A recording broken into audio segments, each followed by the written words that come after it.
A winter wind cut through the small frontier town like a knife, carrying the promise of snow and the chill of human indifference. The muddy main streets stretched empty, townsfolk rushing to close their businesses before the storm arrived. Near the livery stable, a small figure huddled against a wooden barrel, arms wrapped tightly around her thin body. Her name was Ellie, just 12 years old, an orphan who had arrived on the last stagecoach with nothing but a worn carpet bag.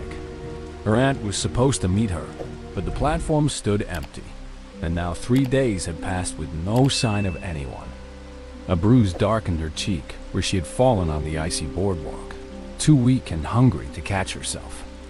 She hadn't eaten since yesterday morning, and her threadbare dress offered little protection against the biting wind. 3 boys emerged from the general store, laughing and shoving each other, their eyes landing on the huddled girl. One boy picked up a fistful of cold mud, his friends grinning as he approached her with cruel intent. The mud hit Ellie square in the chest, splattering across her dress and face, the cold shock making her gasp.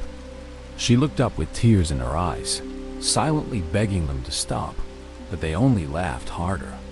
Another boy scooped mud and threw it, this time hitting her hair, the cold sludge dripping down her neck. "Leave her alone," a woman's voice called weakly from across the street, but no one moved to help.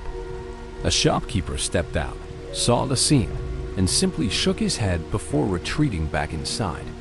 Ellie tried to stand, but her legs were too weak, and she slipped back into the cold mud with a soft cry. The boys closed in, their laughter growing louder, emboldened by the town's silence.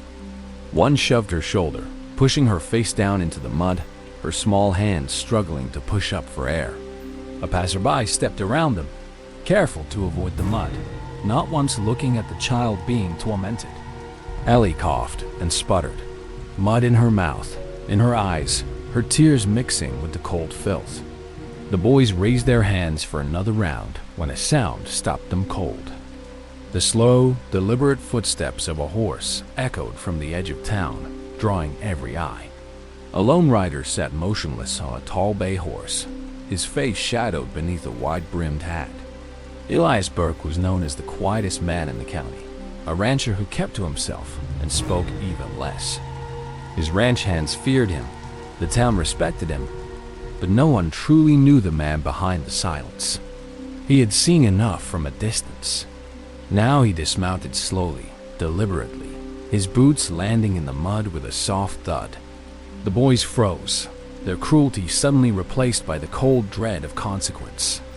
Elias walked past them without a word, his eyes fixed on the small figure struggling in the dirt. He knelt in the mud beside Ellie, not caring about his clothes, not caring who watched. His large, calloused hand reached out and gently touched her shoulder, and she flinched before looking up. Their eyes met, her blue eyes swollen with tears, his green eyes filled with something he hadn't felt in years. "It's all right, child," he said softly, his voice rough from disuse but warm as a fireplace. Ellie stared at this stranger who knelt in mud for her, unable to speak, unable to comprehend such kindness. Elias lifted her easily, cradling her against his chest as if she weighed nothing at all. He turned to face the boys, and for the first time, they saw the cold steel in his gaze. "If I ever see any of you near her again, you will answer to me. Do you understand?" They nodded quickly, then scattered like leaves before the wind, disappearing into alleys and doorways. A crowd had gathered now, watching the quiet rancher hold a muddy orphan, whispers spreading like wildfire. Elias carried Ellie to the water trough and gently set her down, using his bandana to wipe the mud from her face. She watched him with wonder, this man who spoke so little but said everything through his actions. "What's your name?" he asked, and she whispered, "Ellie," in a voice so small he almost missed it. "Where are your people, Ellie?" he asked gently, and her eyes filled with fresh tears as she shook her head. He nodded slowly, understanding more than she could say, then lifted her again and walked toward his horse. The crowd parted silently as he passed, their collective guilt hanging heavy in the cold air. He set Ellie on his horse, then mounted behind her, wrapping one arm around her to keep her secure. As they rode out of town, Ellie leaned back against him, feeling something she had never felt before: safe. At his ranch, Elias carried her inside his warm kitchen and set her by the fire, wrapping a blanket around her shoulders. His housekeeper appeared, shocked to see the quiet rancher with a child, but she said nothing and set to work making soup. That night, Ellie sat by the fire, clean and warm and full for the first time in days, watching Elias across the room. He said nothing, just sat in his chair with coffee, but his eyes kept finding hers, a silent promise passing between them. The town would talk, the authorities would come, and challenges lay ahead, but for now, two lonely souls sat together in the warmth. Sometimes the quietest people carry the loudest courage, and the family you choose becomes the home you never had.